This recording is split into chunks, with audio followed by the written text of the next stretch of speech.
সে কেবল দেশটাকে ক্ষতি করে নাই, সে একটা দেশের সবচেয়ে বড় পলিটিক্যাল পার্টির ক্ষতি করে গেছে। আওয়ামী লীগের আজকের যে দুরবস্থা, এর জন্য শেখ হাসিনা একা দায়ী। 80% একা, উনি একা 80% দায়ী।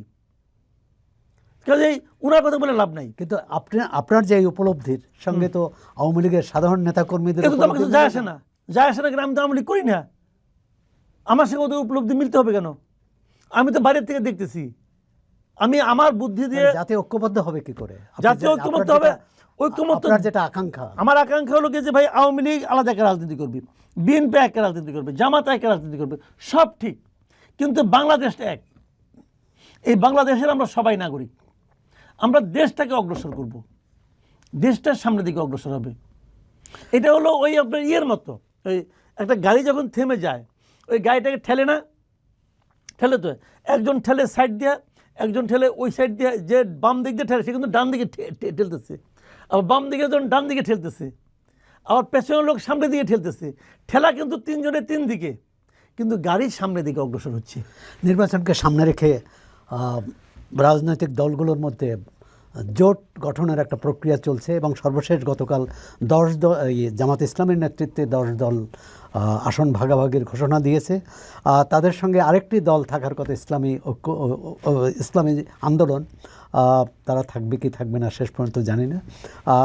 কিন্তু এই দলে যারা ছিল, যারা আছে, তারা একসময় এই দলের রাজনীতির বিরোধিতা করেছে, ধর্মীয় রাজনীতির বিরোধিতা করেছে। বিষয়টি কীভাবে দেখছেন?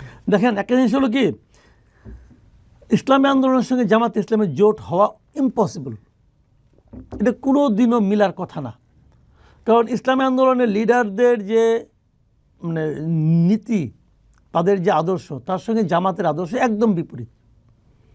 ইসলামী আন্দোলনের লিডারদের আমি এই কথা নিজে মুখে শুনতে তারা বলছে, আমি ভিডিওতে দেখেছি, যে জামাত করলে পরে তার ইমান থাকবে না, জামাত ইসলাম করলে তার ইমান থাকবে না, নষ্ট হয়ে যায়। কথা ইসলামী আন্দোলন অনেক বলছে। এই আন্দোলনটা বেসিক্যালি ছিল হলো একটি নির্বাচনী জোট, তাদের জোটটা ছিল নির্বাচনী জোট, নির্বাচনকে কেন্দ্র করে এই জোটটা হতো। উভয় পক্ষের অপরিসীম লোভের কাছে তাদের আদর্শ পরাভূত হবে, এটাই স্বাভাবিক। এদের যে চরিত্র আমি দেখেছি, এরা লোভের কাছে পরাভূত হবে, কাজে আবার মিলেও যেতে পারে। কিন্তু যদি মিলেও যায়, সেখানেও আশঙ্কা আছে। আশঙ্কাটা হলো এই যে নির্বাচনের পর তারা তো জোট হিসেবে একত্র থাকতে পারবে না, উনি যে আবার মারামারি করবে। কারণ এখানে তো নীতি নৈতিকতার প্রশ্ন। শুনেন, গণতন্ত্রে ভিন্ন মত থাকতে পারে, গণতন্ত্রে এই দল এরকম বলবে, ওই দল এরকম বলবে, আমি কিছু ছাড় দিব, তুমি কিছু ছাড় দাও, এইভাবে গণতন্ত্র চলতে পারে। কিন্তু ধর্মে কিন্তু ভাই এটা হয় না। জামাত ইসলামকে ওয়াহাবিবাদী ধারার রাজনৈতিক দল হিসেবে চিহ্নিত করা হয় এবং এক ধরনের কট্টরপন্থা রাজনৈতিক দল। কিন্তু তারা তো এবারে এই ইসলামী দলগুলোর বাইরে জাতীয় নাগরিক পার্টি, লিবারেল ডেমোক্রেটিক পার্টির মতো দলকে নিতে পেরেছে। এটি কি তাদের রাজনৈতিক সাফল্য বলে মনে করেন? নিতে পারে নাই, বরঞ্চ আমি বলি যে একাধিক চরিত্রহীন ব্যক্তি এক জায়গায় হয়েছে, একাধিক আদর্শহীন ব্যক্তি এক জায়গায় হয়েছে, একাধিক আদর্শহীন দল এক জায়গায় হয়েছে। এদের কারো কোনো আদর্শ নাই এবং আতঙ্কের বিষয়। যাদের বিরুদ্ধে লড়াই করার জন্য এই জোট গঠন করেছে, তারা কি আদর্শবান? আমি ওরা আদর্শবান বলছি না, ওটা ওদেরকে আদর্শবান বলছি, ওই আলোচনা হচ্ছে না। আলোচনা হচ্ছে এখানে যারা মিলছে। দেখেন, এই লোকগুলো দুদিন আগে পরস্পরের বিরুদ্ধে কথা বলছে, হঠাৎ করে এমপি হওয়ার লোভে একত্র হয়ে গেছে। যদি এমপি হতে না পারে আবার ঝগড়া করবে, যদি এমপি হতে পারে তারপরেও ঝগড়া করবে। তারা এমপি হওয়ার লোভে তারা বেসিক্যালি সাধারণ ভোটারদেরকে প্রতারণা করতেছে।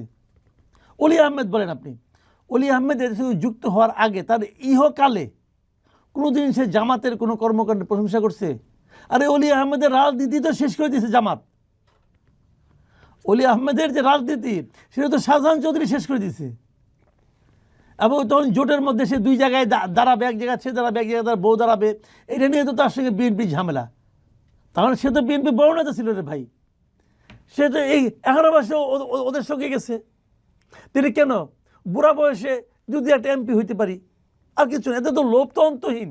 কিন্তু জুলাই অভ্যুত্থানের যারা নেতৃত্ব দিয়েছে অথবা জুলাই যোদ্ধা হিসেবে পরিচিত এনসিপি কেন জামাতের সঙ্গে? এনসিপি তো সবসময় সবাই বলতো এই যে আমাদের এই যে ফজলুর রহমান ভাই বলতো না মাঝে মাঝে, অ্যাডভোকেট ফজলুর রহমান বিএনপির, যে এনসিপির বলতো যে এরা তো জামাত, এরা তো আলবা ধরা জায়গার পোলাপান বলতো, কিন্তু ওনার বলার ভঙ্গিটা তোমার অন্যরকম ছিল, কিন্তু উনি তো সত্য কথা বলছেন, উনি তো দার্শনিক আমার কাছে আমার মনে হয়, কারণ উনি যেটা বলছে ওটাই তো প্রমাণ হয়েছে। কেমন আমি বলি, আমি কিন্তু এনসিপি, এবি পার্টি এবং জামাত এই তিনটার ঐক্যটাকে কিন্তু আমি নির্বাচনী ঐক্য মনে করি না। আমি মনে করি এটা হলো আদর্শিক ঐক্য, মানে ওদের আদর্শ একটাই। এবং গতকালকে দেখলাম নাহিদ ইসলাম বলতেছেন, উনিও স্বীকার করছেন যে আমাদের এটা হলো আদর্শিক ঐক্য। তো এই দুটো এক হবে, দুইজন আলাদা আলাদা ছিল, এক ঘরে আবার আসছে। কিন্তু এর আগে বিএনপি যখন জামাতের সাথে ঐক্য করেছে তখন কিন্তু বিএনপির নেতারা বলছেন তাদের কৌশলগত ঐক্য। কৌশলগত ঐক্য ছিল, ওটা আদর্শিক ঐক্য ছিল না তো, ওটা তো আদর্শিক ঐক্য ছিল, ওটা ছিল কৌশলগত নির্বাচনী ঐক্য। আওয়ামী লীগকে হারাতে হবে, আওয়ামী লীগ এবং বিএনপির পার্থক্য ছিল হয়তো মনে করুন 2% ভোট। জামাতে যদি 3% ভোট হয়, জামাতের ভোট আমি নিলাম, তাহলে আমি 1% বেড়ে গেলাম। জামাতে যদি 7% ভোট হয়, ওইটা আমি নিলাম, আমি তাহলে বাইরে গেলাম 4% ভোট। হিসাব তো এটাই। এই জন্য ওরা নিয়েছে জামাতকে, ওরা নিয়েছে জাতীয় পার্টিকে, ওটা তো ভোটের হিসাবের জন্য। রাজনৈতিক দলগুলোর নীতি আদর্শ নিয়ে আমরা কথা বললাম, জোট ভাঙ্গা করা, কিন্তু নির্বাচনের যে প্রস্তুতি, নির্বাচনের যে পরিবেশ থাকা দরকার সেটা কতটা আছে, বা সরকারের প্রস্তুতি? দেখেন, এটা একটা জটিল প্রশ্ন। জটিল প্রশ্ন এই কারণে যে, যেমন ধরেন আমরা সাধারণত বলি যে আইন শৃঙ্খলা পরিস্থিতি ভালো না, পুলিশের পারফরমেন্স ভালো না, এগুলো আমরা বলি, এবং আগামী দিনে এইরকমই খারাপই থাকবে। পুলিশের তো দরকারই হয় না যদি নির্বাচনী মাঠে কোনো সংঘাত না হয়, যদি মানুষ শান্তিপূর্ণভাবে ভোট দিতে যায়, দলগুলো যদি আচরণবিধি মেনে চলে, তাহলে তো পুলিশের কোনো দরকার হয় না। তো এখন এই দলগুলো নিজেদের মধ্যে আচরণবিধি মানবে কিনা, ভাঙবে কিনা, বড় বড় কঠিন। অনেকগুলি ফ্যাক্টর এখানে কাজ করে। যেমন বিভিন্ন জায়গায় আচরণবিধি লঙ্ঘনের অভিযোগ এসেছে। এটা বিচ্ছিন্ন, এত বড় দেশে দুই একটা আসতেই পারে, এটা কোনো ব্যাপার না, এটা বিচ্ছিন্ন হয় অনেক সময়। তবে এখানে যে জিনিসটা হচ্ছে কি, যে যদি তারা মনে করে যে না আমরা একটু হলেই জিতবো, আমাদের যদি কেউ ইন্টেনশনালি আচরণবিধি ভঙ্গ করে, তখন কি হবে, এটা বড় বড় কঠিন। তবে আবার পুলিশের সঙ্গে ইতিবাচক দিক হলো যে সারা দেশে মিলিটারি থাকবে, আর সেনাবাহিনী থাকলে সেনাবাহিনীর ভূমিকা কী হবে, এটাও কিন্তু আমরা কনফার্ম না। কারণ এখনও তো মানে আপনার রাস্তায় সেনাবাহিনী আছে, এবং তারা ম্যাজিস্ট্রেসি পাওয়ার নিয়েই আছে। তারপরে মব ভায়োলেন্স হচ্ছে, তারা কোনো একটা ভালো কাজ করতে পারছে, কোনো উদাহরণ আছে সেনাবাহিনী কোনো একটা ভায়োলেন্সে হস্তক্ষেপ করে থামাইছে, আপনি দেখাতে পারবেন? পারবেন না তো। এই যে প্রথম আলোর পেছনে আগুন দিল, সেনাবাহিনী ছিল না, থামাইছে, থামানোর চেষ্টা করছে। ডেইলি স্টারে সেনাবাহিনী থামানোর চেষ্টা করছে, 32 সময় ভাঙলো, সেনাবাহিনী থামানোর চেষ্টা করছে। তো এই ক্ষেত্রে আপনি কাকে বেশি দায়ী করবেন, যারা সেখানে দায়িত্বপ্রাপ্ত ছিল, না যারা তাদেরকে দায়িত্ব? সেনাবাহিনী বলেন, পুলিশ বলেন, এই সমস্ত সশস্ত্র বাহিনী যারা আছে, এরা তো অর্ডারে চলে, ভাই। এইটাই তো আইরনি, যে অর্ডার যে দেয় তার কিছু হয় না, অর্ডার যে ক্যারি করে তার ঝামেলা হয়। এদেশে গুলির জন্য পুলিশের যাবজ্জীবন হবে, মৃত্যুদণ্ড হবে, কিন্তু অর্ডার যে দিছে, কে দিছে অর্ডার? পুলিশকে দিছে ওসি, ওসিকে এসপি, এসপিকে ডিআইজি, ডিআইজিকে শেষ পর্যন্ত যে গেছে কোথায় আইজি। অর্ডার তো আইজি ঠিক আছে, আইজির হবো 5 বছর, আর পুলিশের হবো যাবজ্জীবন অথবা মৃত্যুদণ্ড। এটাই তো আইরনি। এখন যদি শেখ হাসিনা বলে আমি রাজসাক্ষী হতে চাই, দিবে?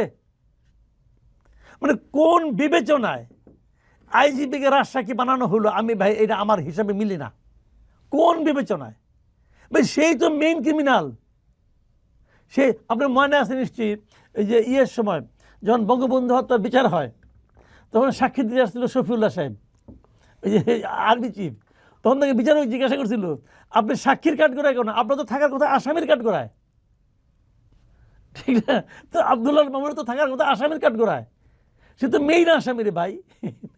যাক, নির্বাচনের চিত্রটা কেমন, মাঠের চিত্রটা কেমন দেখছেন? মাঠের চিত্র এখনো বোঝা যাচ্ছে না, এখনো জয় পড়া যায় না। নির্বাচন এখনো কিন্তু জমে ওঠে নাই। নির্বাচনের যে একটা গরম, একটা উত্তাপ, এটা কিন্তু কোথাও কোনো গ্রামগঞ্জে আছে বলে আপনি কেউ বলবে না। নির্বাচন উত্তাপটা এখন শুরু হয় নাই। কারণটা কি? কারণটা হলো কেউ ভাবছে আমি নিশ্চিত জিতবো, আমার তো মাঠে নামার দরকার কি, ভোটারের কাছে যাওয়ার দরকার কি। কেউ ভাবছে ভোটার আর ভোট দিব কই, ভোটার হাতে তো অপশন নাই, আমি ছাড়া যাওয়ার জায়গা নাই, এরকম আত্মবিশ্বাস। এই আত্মবিশ্বাস বুমেরাংও হইতে পারে, কিন্তু বুমেরাং হওয়ার ইতিহাস এই দেশেও আছে। কাজে কী হবে না হবে বলা বড় কঠিন, কিন্তু উত্তাপটা আমি এখনও দেখছি না। আর জামাতের মানে স্টাইলটা এইরকম, জামাত গোপনে গোপনে করে, গোপনে গোপনে এখানে যাচ্ছে ওখানে যাচ্ছে, মানুষের মধ্যে যাচ্ছে, মেয়েদের মধ্যে যাচ্ছে, মহিলাদের মধ্যে তারা অনুষ্ঠান করতেছে, আয়োজন করতে, আলাপ আলোচনা করতেছে। আর তাছাড়া জামাত তো ইদানিং একটা নতুন রাজনৈতিক ধারার প্রবর্তক হয়েছে, সেটা হলো গুপ্ত রাজনীতি। ওরা গুপ্তভাবে অনেক কিছু করে। তাদের গুপ্তভাবে আওয়ামী লীগের মধ্যে ছিল। আমার তো ধারণা জামাতের প্রচুর লোক গুপ্তভাবে বিএনপিতেও আছে।